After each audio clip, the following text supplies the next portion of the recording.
I found him by the sound his breathing made, which was the sound of a man arguing with the idea of dying and not winning. It was past midnight, and well past the hour any sensible woman is out of doors in the cold, and I was out of doors in the cold because my goat had got loose again, and a loose goat at the frost end of autumn is a dead goat by morning.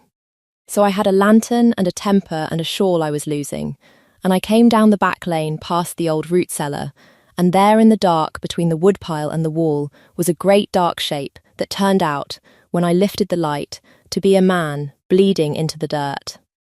I am Wren.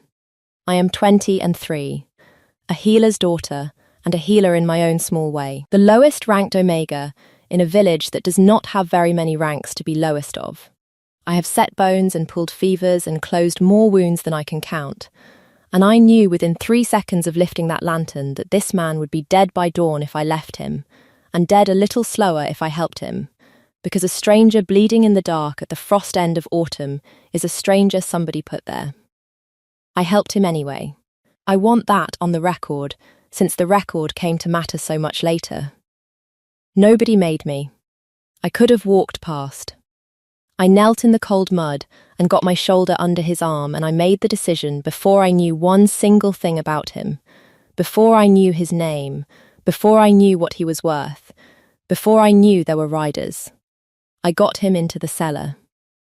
I do not know how. He was twice my weight, and the stairs are bad, and he came round just enough at the bottom to stop being entirely dead weight, and to grip my wrist with a hand like a manacle, and say, very clearly, into my face, "The boy. Where is the boy?"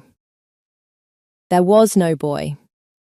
There was just him, and me, and the dark. I told him there was no boy, and he looked at me as if I had confessed to losing something precious of his, and then his eyes rolled back, and he was gone again, and I lit the lamp and got to work, and that is how it started, with a question I could not answer about a child who was not there. He was there by morning. The child, I mean. I found him the way you find a wild thing, by holding very still until it decides you are furniture. I had gone up at first light to deal with the goat, who had the gall to be standing at the gate as though she had not cost me a man's life, and most of a night, and when I came back down to the cellar, there was a boy, crouched in the corner behind the cider barrels, with his arms around his knees and his eyes on the stranger, and a kitchen knife of mine held in one small fist like he meant it. He was perhaps 5, filthy, half feral with fear. He had come in through the cellar's low window in the night, drawn to the only thing in the world he knew, and he had been there the whole time I worked, watching me put my hands on his man, deciding whether to use the knife. I did not reach for him. I sat down on the bottom stair, a careful distance off, and I told him my goat's name and what an idiot she was, and I kept talking, low and dull, about nothing, the goat, the frost, the way the cider had not turned out this year, until the knife came down an inch, and then another, and somewhere in the second hour he fell asleep where he sat, because a body that small cannot hold that much fear awake forever. His name was Bram. It took 2 days to learn that much. He gave it to me the way you hand someone a coin you cannot afford to lose, and after that he would not leave my side, would not leave the cellar at all, and looked at the door every time the wind moved, as if the wind might be coming for him specifically. I learned to read the two of them like weather. The man slept and burned and woke in pieces, and in the pieces he said things. Not to me, through me, past me, to people who were not there. A name, over and over, like a splinter he could not work out. Varric, and once, gripping the boy's wrist where Bram had crept up to put a hand over his heart, not yet. Not yet, we're not safe yet, keep him from the windows. And the boy, 5 years old, nodded as if this were an old and familiar instruction, and moved away from the windows. You do not have to be a clever woman to know that a man who fevers about windows and a name and a boy he is dying to protect is not a man who fell down drunk in a lane. I am not a clever woman, particularly, but I am not that kind of fool. I knew he was running from something. I told myself it was none of my business who, that my business was the wound and the fever and the child, and I held to that for 3 more days, which I now understand was the last of my innocence about the whole affair. Then, the wanted notice came to the village square, and I went to read it like everyone else, and I stood in the cold with the whole village around me, and read the description of the man dying in my cellar. The notice was nailed to the meeting post, fresh, the ink barely set. A reward in gold that made the baker whistle. A name I did not recognize, and a list of crimes I will not repeat, because half of them turned out to be lies, and the other half were somebody else's. Treason, the murder of a child of the royal line. An enemy of the crown, most wanted across every territory the Iron King held, to be taken alive if possible and dead if not, by order of the War Council, sealed with the seal of the Alpha King himself. I read it twice. Then I read the part about the murdered child of the royal line, and I thought about the 5-year-old asleep in my cellar, with his arms around the supposed murderer's neck, and something in the story did not sit flat. A man does not die protecting the windows of a child he murdered.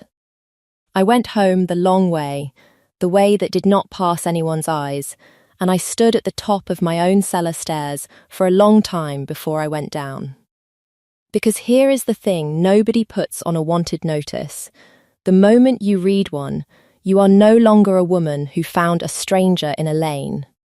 You are a woman hiding the most wanted man in the kingdom, and a child the entire War Council believes is dead, and you have a choice to make, and every version of it is dangerous, and there is gold enough on that post to buy my whole village twice over. I went down. The lamp was burning where I had left it. The man was awake. He was awake and lucid for the first time, propped against the cellar wall, grey as ash, with Bram tucked under his arm and one big hand spread over the boy as if he could shield him from the whole world with a palm. He watched me come down the stairs, and he watched my face, and whatever he had been planning to say, he changed it when he saw what I had read written all over me. "You've seen the notice," he said. "You're worth more dead than I'll earn alive." I came the rest of the way down. Most wanted man in the kingdom. Killer of a royal child. I looked at the royal child in question, who looked back at me with grave, dark eyes. He doesn't seem very dead. Something went out of the man then, some last brace he had been holding. "No," he said. "He doesn't, does he? Your name's not the one on the post." "It is not." He was quiet a moment, deciding, and I watched him decide to trust me, watched it cost him, because a man who has been running this long does not give his name away cheaply. "Asmund, the boy is Bram.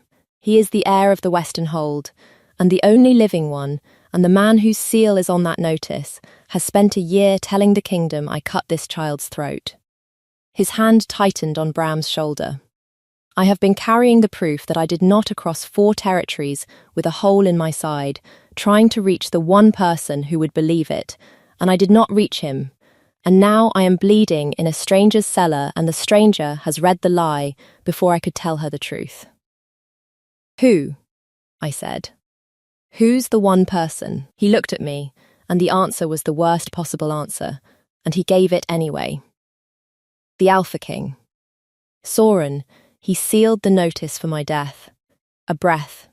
He is also the only man alive who would take one look at this boy and know him, and tear the lie apart with his own hands, if I could get him into the same room as the truth before his war council got me into the ground. His jaw worked. He was my brother. Before all this. Sworn, not blooded, but it was the truer kind. Whoever poisoned him against me knew exactly what they were taking. I sat down on the bottom stair, which was becoming my place for receiving news that rearranged the floor. I had thought my choice was whether to keep hiding a fugitive from the king or to give him up. That was not the choice. The choice was whether to believe a dying man over a sealed royal notice, and then whether to do the one thing that would either end a war or end all 3 of us, get the king and the truth into the same room before the people who built the lie could stop it.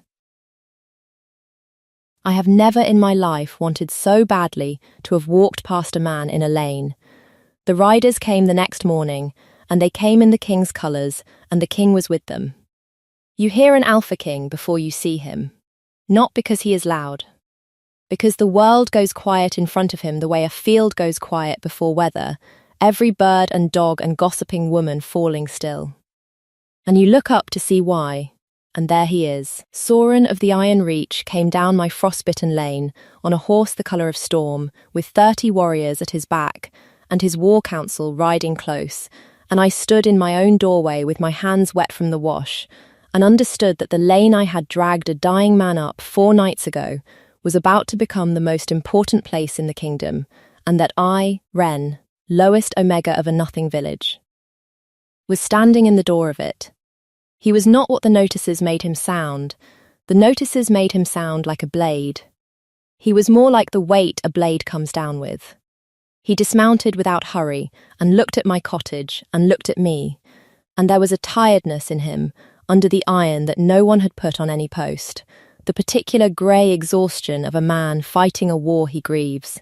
We had word, he said, of a stranger sheltered in this village, a wounded man. His eyes did not leave my face. You have the look of a woman with something in her cellar. A man at his shoulder leaned in before I could answer. Older, silver at the temple, a general's chain and a smile like a closed door. This, I would learn, was Varric, who held the war council in his hand the way I held a lamp. If she's hiding him, Varric said, easy and reasonable, she's a traitor, and the cleanest thing is to burn the cellar with him in it and save your grace the trial. We've lost men to this animal. Don't let a village woman cost you more. Burn the cellar. With Bram in it. He said it the way you suggest closing a window. I have been afraid in my life. I had never before been afraid and furious in the same breath, and I found that the fury was the louder of the two. You'd burn a cellar you haven't looked in, I said to the general, not the king, to spare your king the trouble of finding out he's wrong. That's not loyalty. That's a man in a hurry to keep a door shut. I turned to Sauron. There's a wounded man in my cellar. There's also a child. If your general gets his fire, you'll have burned a 5-year-old to save yourself an afternoon, and you'll never know whose. The lane went very still. Sauron looked at me for a long moment, and then he looked at Varric, and something moved behind his face that the general did not like at all. I'll look in the cellar, the king said. I am going to leave him at the top of those stairs for just a moment. He can wait. Kings turn out to be very good at waiting. Because if you have come this far with me, through the goat and the lamp and the child with the knife, you are the sort of person who wants to know what he found down there. And I am the sort who wants to tell you. So let me ask the small thing first. Follow along, tap subscribe, leave a light on for the next one. I tell these the way they happen to me, which is to say from the bottom of the stairs and usually slightly out of breath. There. Now we can go down. He went down alone. I made that a condition, and he allowed it, which told me more about him than the notices had, that an alpha king would let a rankless woman set him a condition on her own stairs, in front of his men, because she had said the word child, and meant it. I went down ahead of him with the lamp. Asmund was sitting up against the wall, spent and grey but upright, with Bram tucked into his side, and when the king's boots came down the stairs behind me, I watched 2 men who had been brothers see each other across a year of war and a sealed death notice, and a lie big enough to bury a kingdom. Neither of them said the other's name. That was the thing I noticed. Neither would say it. As if the name were the last bridge, and saying it would commit them to crossing. The king's eyes went from Asmund's face, searching it, hating it, something underneath the hate flinching, down to the child curled into his enemy's side. And Bram, who had held a knife on me for 2 days, who would not go near the door, who flinched at wind, looked up at the most powerful man in the kingdom, and did the thing none of us could have made him do. He let go of Asmund. He crossed the cellar floor. And he stopped in front of the king and looked up and said, in the small, flat voice of a child reciting the only safe thing he knows, I'm not supposed to tell strangers my name. But Asmund says, You knew my father.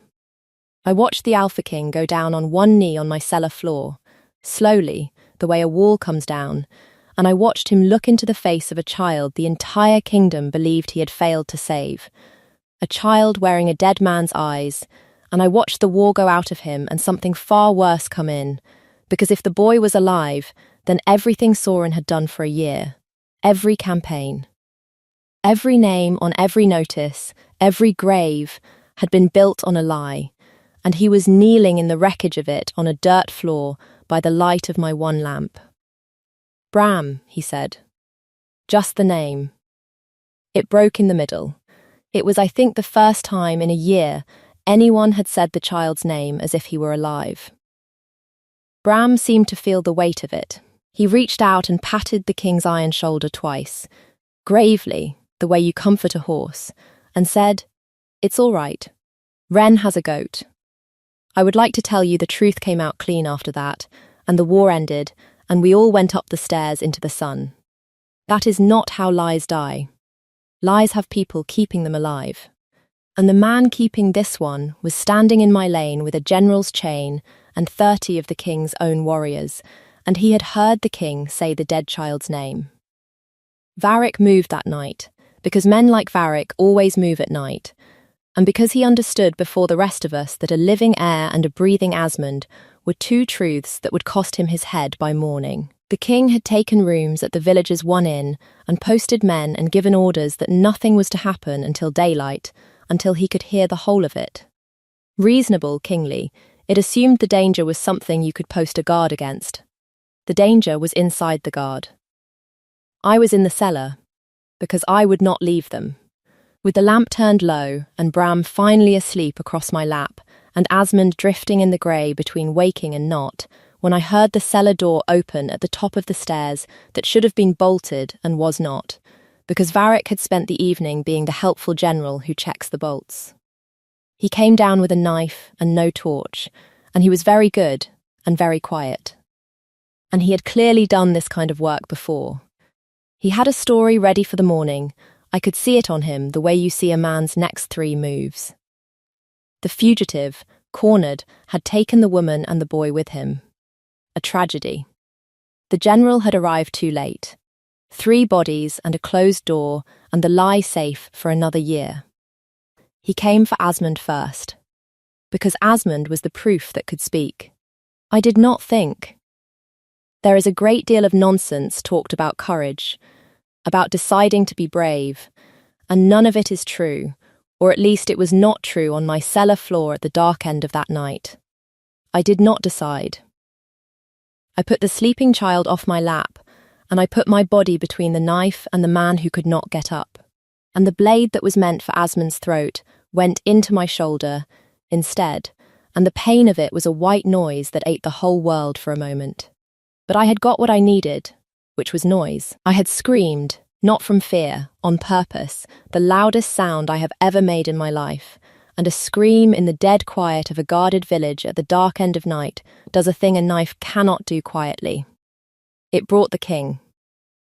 Sauron came down those stairs like the weather finally breaking, and what he found was his trusted general standing over a bleeding village woman with a knife, a living heir screaming in the corner, and the sworn brother he had spent a year hunting using the last of his strength to drag himself in front of the child.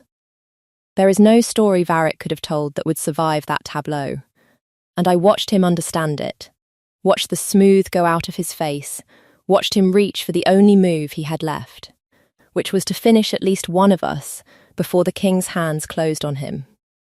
He went for Bram. I was already down and bleeding, and I will be honest with you all the way to the bottom of this. I do not know where I found it. I got a hand around the general's ankle from the floor, just that, just one hand, a healer's hand with no strength left in it, and it was enough. It tipped him half a step. Half a step was all the king needed. I will not describe what the Alpha King did to the man who had built a war on a murdered child who was not dead. It is not the kind of thing this story is for. I will say only that Varric did not rise from my cellar floor, and that the lamp got knocked over in it and very nearly gave him the fire he had wanted for all of us. and that it was Bram, 5 years old, the heir of the Western Hold, who stamped it out with both small feet, furious, before the spilled oil could catch the cider. Then it was just the breathing again. Mine, ragged, Asmund's. The king's, hard, over the body of his general, in the wreck of everything he had believed. You stepped in front of a knife, Soren said. He was looking at my shoulder, at the dark spreading down my arm, and he did not seem able to look anywhere else. For a man the whole kingdom calls my enemy, he isn't your enemy. He's your brother. I had my hand clamped over the wound, and my voice was going thin, but I was not finished, because I had not bled on my own cellar floor to leave the most important part unsaid. The enemy is the one who taught you to call him that, and he's dead on the ground because a goat got loose and a village woman couldn't walk past a man in a lane. So you might want to ask yourself, Your Grace, how many other men you've buried on your general's word. He flinched. A king, flinching, in a cellar, at a healer with a hole in her shoulder. I have replayed that too. Then he tore his own cloak and held it hard to my shoulder with his own hands and roared up the stairs for every healer in the village and held the cloth there himself while he did it and did not let go. Here is the fallout, because there is always fallout. The war did not simply end because a child stamped out a lamp. Wars are easier to start than to call back. But the morning after that night, the Alpha King stood in my village square under the wanted notice with his own seal on it, and he tore it down with his own hand in front of his 30 warriors and a crowd of villagers who had never seen a king and would tell the story for the rest of their lives. He named Asmund cleared.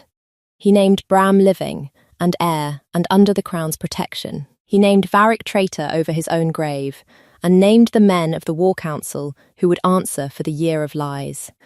And then he did the thing that cost him most, the thing a proud man can barely make his mouth do.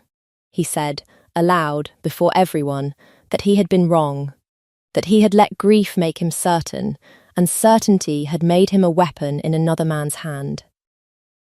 And that the only reason the truth was standing in the square that morning was a village woman who had believed a dying stranger over a king's own seal.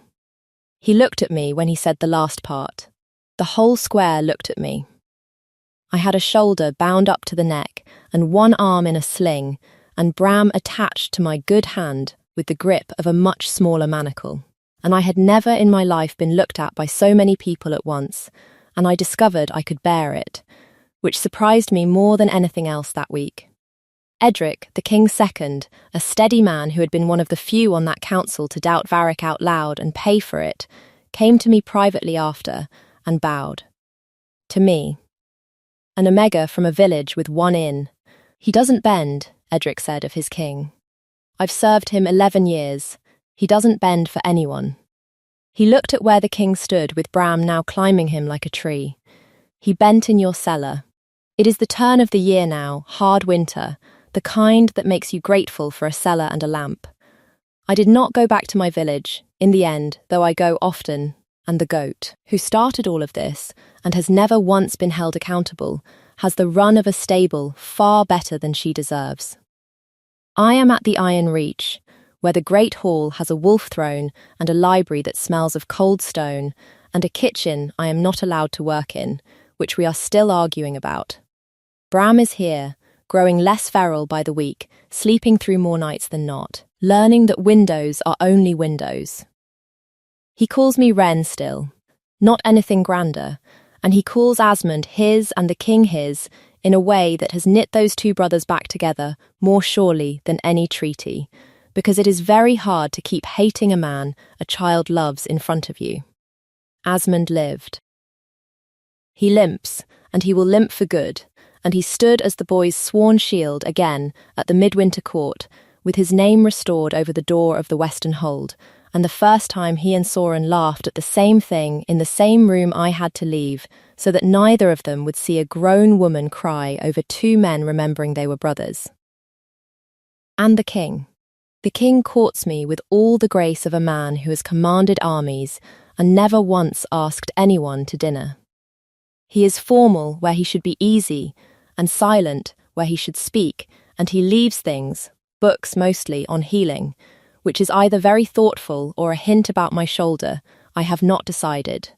His wolf has no such trouble. His wolf decided the matter in my cellar that first morning, and has been unsubtle about it ever since, and lies across my feet in the great hall in front of his entire court while the king pretends not to notice, which fools no one and delights Bram enormously. He came to me at midwinter, in the library, with the lamp lit. There is always a lamp lit now, in the open, where anyone can see it. I have not slept in the dark since the cellar, and he has never once asked me to. He stood 3 paces off the way he does, the distance he keeps like a held breath, and he said my name the way he said Bram's that first night, like it cost him, and was worth it. You told me to ask myself how many men I'd buried on a lie, he said. I have not stopped asking. I don't intend to. I'd rather be a king who can be told he's wrong by a woman with a goat than a king no one dares correct. The corner of his mouth, which I have learnt to watch for. His wolf knew you in the dark before I knew your name. I have spent a winter catching up to him. I would like to stop running behind my own heart, if you'll have a proud man who is trying to be a better one. I will not tell you exactly what I said, or about the kiss that came after, except that it was the first thing in the whole affair that did not happen in the dark, and that when it ended, the war in me ended too, the low constant readiness to grab a knife or a lamp or a goat, the bottom of the stairs watchfulness I had worn so long I'd forgotten it was a weight, all of it set down at last. In a warm room in the open, by the light of a lamp no one had to hide. His wolf knew me in the dark before he did. I have made my peace with being the last to understand the most important things. I was last about the man in my lane, last about the child, last about the king. But I got there, slowly, and with a hole in my shoulder, and one armful of borrowed air at a time. I got there, so tell me, when did you know? When did you see that the man in the cellar was never the danger, and the danger had ridden in wearing the king's own colours?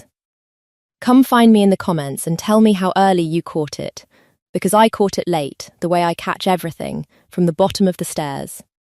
And tell me where you're listening from tonight. I like knowing where in the world the lamp is burning.